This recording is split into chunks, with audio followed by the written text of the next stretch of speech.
what's happening, everyone? It is I, the man, the myth, the mustache, Tim here, and I want to welcome you to part 17 of What If Deku Was Trained by Stain. Now, just wanted to stop by, say hello, and let you guys sit back, relax, and enjoy yourselves because we've got a fantastic story for you. So let's get going. This time we'll do it right. This time we'll be able to reach Kacchan. Ida made a noise of disagreement, arms crossed in defense. He needed to convince them otherwise, or this current predicament would worsen. Shouldn't we try to be a little more level-headed about this? Predicting another incoming idealistic counter-argument from them, Ida immediately continued what he was trying to get at. This excessive rule-breaking, disregarding the orders given upon us. No one could ponder the sternness upon Ida's face as he took a deep breath to regather what was on his mind. We won't be any different from villains, considering how you all chose this course of action out of selfish desires. Regardless of Ida's choice of words, Midoriya refused to back down. He was solid in his resolve for saving Bakugo. Not necessarily breaking orders, Ida, if we only intend to rescue Kacchan. As for intentions, this wasn't selfish. A hero has to save people he can reach. Ida wanted to support Midoriya's point, but missed the opportunity to do so before the doctor came in, requesting the three of them to give Midoriya his privacy while he addressed his findings with his arms. Amongst the injuries you have sustained, this one surpasses the rest, Midoriya. Surpasses the rest? What do you mean? Midoriya could feel it coming, and he wasn't stupid. The injuries he had sustained were worse from his lack of control, but he kept his hopes up. He waited until the doctor lifted his gaze away from the chart in his hands. You beat up your bones and ligaments. If you intend to pursue a pro-hero career and keep doing this 2 or 3 more times...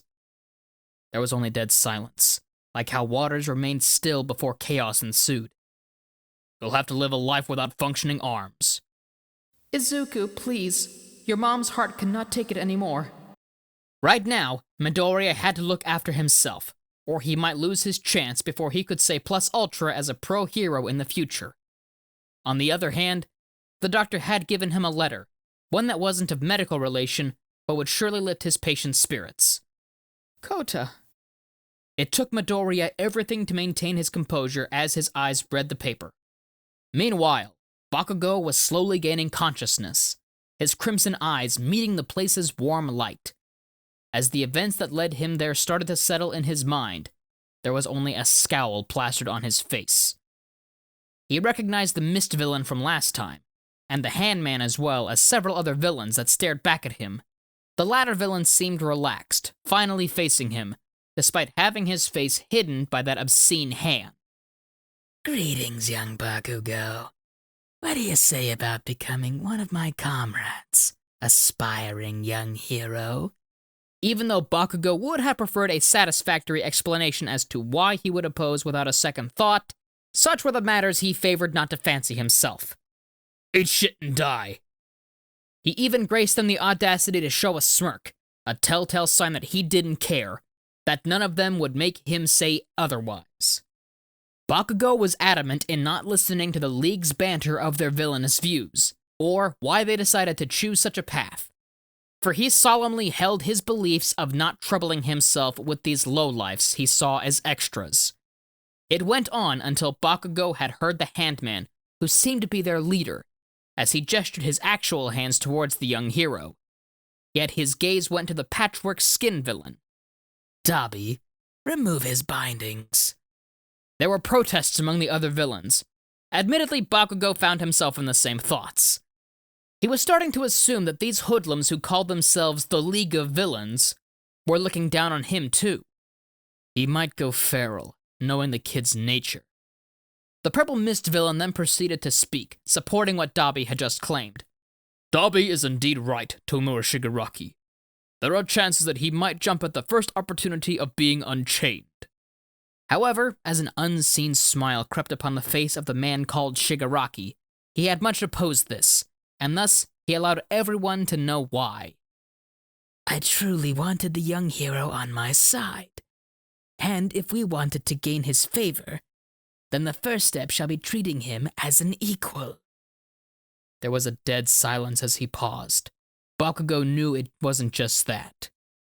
Besides, he knew of this for sure. He doesn't stand a chance of winning regardless of whether he fights or not. He doesn't have allies to begin with. Unless, of course, he changes his mind. That alone sufficed for the villains into removing Bakugo's restraints, an action willingly done, not by the patchwork skin villain named Dabi, but by the weird man whose name was Twice. Then the one who placed him inside a marble with his quirk, Mr. Compress, bowed slightly as a gesture of apology. We apologize for the forceful abduction. Please understand that we were not hoodlums wishing to perform unnecessary evil acts. Your abduction tonight was a tactical one, for we could not afford the heroes meddling with your mind as we present our point of view. While Twice was undoing the restraints, Bakugo remained silent, keeping nothing but an unusually neutral reaction, while Shigaraki approached him. All this while Mr. Compress continued his ramblings. Life had presented everyone here with varying circumstances, but we were united through the resentment of how heroes shackled what was supposed to be our free minds. Something I believe that you'd understand after the humiliation they caused you during the festival in the face of all of Japan. They had said he wouldn't fight back, but Bakugo wasn't a typical high school student. The second the chains wore off and Shigaraki was within arm's reach, he detonated an explosion right into his face. I stayed quiet the whole time, listening to these ramblings, but you idiots don't know how to summarize to save your asses. The smoke from his explosion that covered him along with the others was fading. However, his irritation remained. So what you're telling me is, we hate them, you hate them, so join us, please. Seconds had passed since Bakugo had paused, letting both what he said and the smoke sink into the villains, as it revealed the glare he was shooting at them, far from the neutral facial expression he had kept. Pointless! After such an exclamation, his confidence had come back, looking down at everyone as he usually did, to assert dominance, regardless of the situation.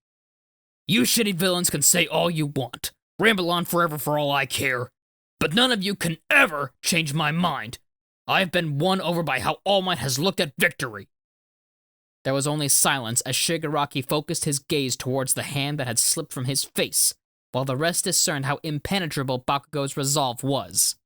Meanwhile, simultaneously happening at the same time, in front of the hospital at night, was a confrontation filled with disagreement from both the class representative Ida and his vice-class representative Yaoyorozu, and the hopeful rescuers Midoriya, Todoroki, and Kirishima.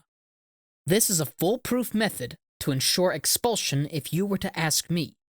There was the apparent distaste in Yaoyorozu's voice as she expressed her opinion, but not whether she agreed to join or not. Why? Why are you making the same mistake that I did? Something both of you, Midoriya and Todoroki, should know about the rest. It was an unspoken issue between him, Midoriya, and Todoroki, for they both knew well what Ida meant and how he had felt about it. They could only give him that look that one could bear unliking. The gaze which spoke how tonight's mission remained on the table, regardless of how it must have felt for Ida, for this one was an emergency. It was something he understood well, but he had points he needed them to understand, which paved the way for his true intentions to flow as his composure cracked. However, it was just getting started. Who do you think will be responsible for all of this recklessness you call a mission? Midoriya, like Ida, had something he also needed the blue-haired boy to understand. For this time, it wasn't so reckless as the rest of what they or he had done prior. Ida, you've got it wrong. We weren't repeating what you did because this time we're calmer, and we know what exactly to do. We can't just waste our lead away. Midoriya's rambling stopped when Ida's fist landed upon his face, composure completely crumbling down. While the whole ordeal of punching Midoriya had shocked the rest, Midoriya himself had partly appreciated how honest Ida had come with his emotions. I am frustrated too! Don't you see? It isn't just Bakugo of whom I'm worried. I worry for the rest of the class! Images of his brother, which haunted him to no end, plagued his mind momentarily. Something Ida knew well would happen to his peers if they engaged with reckless abandonment tonight. Have you ever thought how horrible that was? Seeing all of your injuries, especially you, Midoriya, who laid at the wards like my brother that day. Ida took a breath, trying to calm himself once more, as he looked at his friends with utmost sincerity before his gaze met the floor. That is, if you all pursued recklessly, that if something happened to all of you like my brother, did those feelings mean nothing? Is that what this is? Todoroki, who maintained his stoic attitude, placed both of his hands on Ida's shoulders, prompting the latter to meet his heterochromatic gaze. Todoroki had made sure his classmate had cleared off his emotional ramblings before he carefully proceeded with getting him, Midoriya's, and Kirishima's points in about rescuing Bakugo. Ida, we're not going to engage in combat with this one. This shocked Ida. While Midoriya was sure to be reckless when he saw Bakugo, Ida trusted that Todoroki could still take the situation calmly if it happened. So the two-toned classmate's claim had seemingly weighed more than Midoriya's. Yeah, man, it's like doing a covert mission, a way to fight without rule-breaking. Kirishima felt their point was finally coming across, which led him to say these words, albeit too elated, yet truthful. I will then believe Todoroki.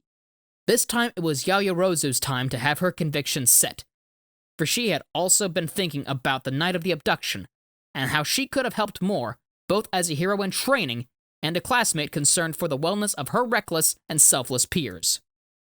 I'll come along as well, with the intention of being a failsafe. Should you all decide to be reckless, doing the opposite of what you have been telling all this time. Sighing in relief now that the whole predicament of arguing was over, Midoriya shared how the whole situation impacted him. I don't understand it myself, but after being told that my hands can reach him, sitting around was becoming harder than expected, especially how Midoriya had recalled that night, how he was so close with reaching Bakugo, or how different it could have been if he hadn't gone overboard with being too selfless, declining his self-preservation the attention it needed. Because now, as everyone talked, Midoriya might be losing Bakugo farther, while carrying the burden of how it affected his body, too, as the doctor had said. I can't help but think about how I wanted Kacchan out of this, how I wanted to save him as I have failed the last time under the same mistake of being reckless. A parallel, huh? Ida had solemnly thought, as this whole predicament bore resemblance, albeit better with his peers, and him having a clearer head and a plan too. Then in that case, take me with you! And that's our video, so thank you all for indulging yourselves in our story thus far. I hope you've enjoyed it. Now, there's a few things I need to go over before the video ends. First, we have a second channel called Anime Deep Dive. Anime Deep Dive goes over the hard facts and lore of a wide variety of anime. It's sure to expand your weeb knowledge of all kinds, guaranteed. On top of that, we have a third channel called We the Celestials Naruto What Ifs. It's what we do on this channel, but in the vast world and lore of Naruto. So go check that out if you're in the mood for some jutsu action. On behalf of We the Celestials, I also want to thank everyone involved in the production of today's awesome content. Their details will be in the description below. If you're interested in what we do here at WTC, then I would like to extend an invitation to join our team. We only have one caveat: you must be 16 years or older to join our crew. You can find us on our Discord, which you can locate in the description below. Our Discord is an all-around fantastic place to be, whether you're a fan or looking to join our band of misfits. All you have to do is hit up the recruitment server and sign up for whichever category of work fulfills your interests. And that's it from us for today's video, so thank you all for watching, and I do hope you all have an amazing day. Have a good one. Mustache out!